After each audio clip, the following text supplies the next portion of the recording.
What's up guys, Bob Buskirk here at ThinkComputers, and today we're taking a look at this case, which is the AZZA Silentium 920, and if you can guess by the name, it's AZZA's take on a silent case. So let's just go ahead and check it out.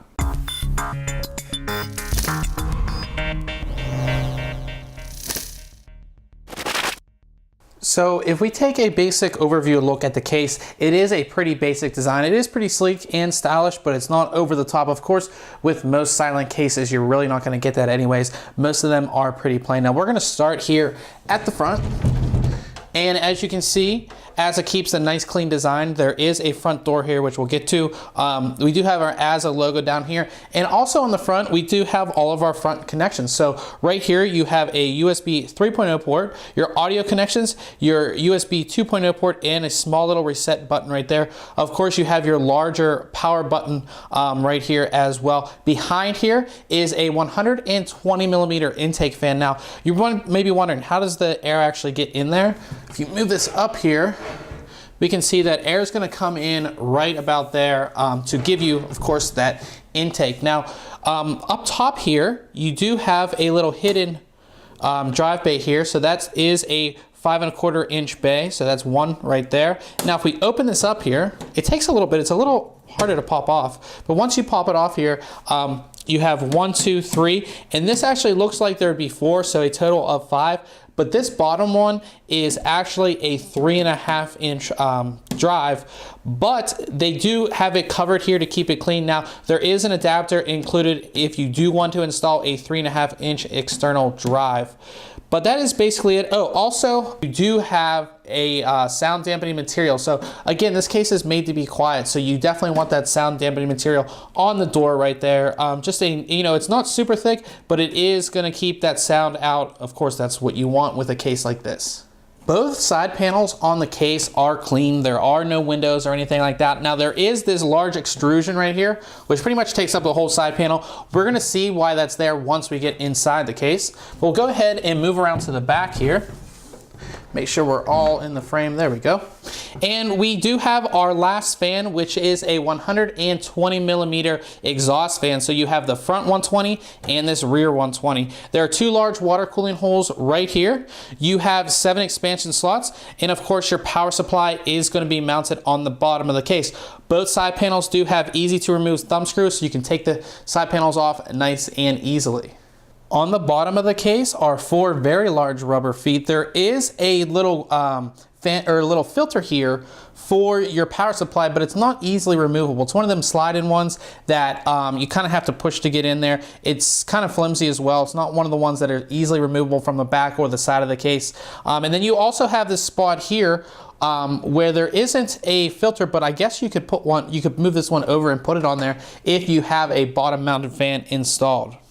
I'm holding the side panel here to show you that the reason that large extrusion is there is for this large sound dampening material. Now, you're not really going to be able to tell by the video, even if I put it like this, but it is much thicker. It is very, very thick. Maybe you can see right there in the corner there. You can see really how thick it is. It's thicker than most sound dampening material that I've seen on any case, and it's actually on both side panels, which obviously is a plus. Taking a look inside, AZZA has continued the black theme inside. We have our 4 5¼ inch bays right here, and they use a simple toolless locking system. You can see that 3.5 inch external bay right here. You have 1, 2, 3, 4, 5 hard drive trays, and they're made of plastic, but they come out nice and easily here. And of course, they do support 2.5 inch and 3.5 inch hard drives. On the bottom of the case right here, there is another large sound dampening material pad here. Now this is actually covering up one of the bottom mounted fan spots. So if you want to put a fan here, you can, but if not, you can of course leave the sound dampening material on there. And it is that same thick sound dampening material that was on the side panel. Of course, you have your spot here for your power supply. Moving up, you have your 7 expansion slots. They do use a honeycomb design. That's just for better airflow inside of your case.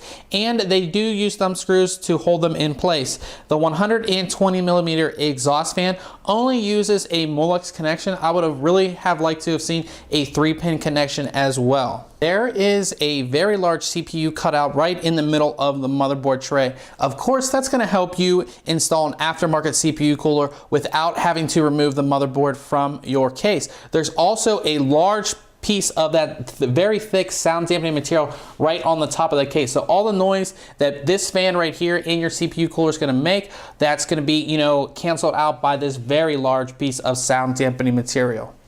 I've gone ahead and taken the backside panel of the case off just so you can see how everything is designed. Now, I did not mention there are 4 large cable routing holes. You have 1, 2, 3, and 4. And they do not have the rubber inserts, but as you can see, the metal is rounded, so you're not going to cut yourself. Also, this large section over here, the metal is rounded pretty much everywhere. Even the CPU cutout, the metal is all rounded. That's going to make sure that you don't rip your cables or cut your fingers when you're installing, which obviously we've had issues with that in the past. There's also a lot of tie down points. You can see all these tie down points around here, so that's going to make it so once you have routed your cables, you can go ahead and tie them down. Now, as far as space between this motherboard tray and the backside of the case, there really is not a lot of space there. It's going to be quite a task to actually get our large power supply cable to run up through there and along with everything else. It's just going to be a pain. I can already see that there is not a lot of room back there.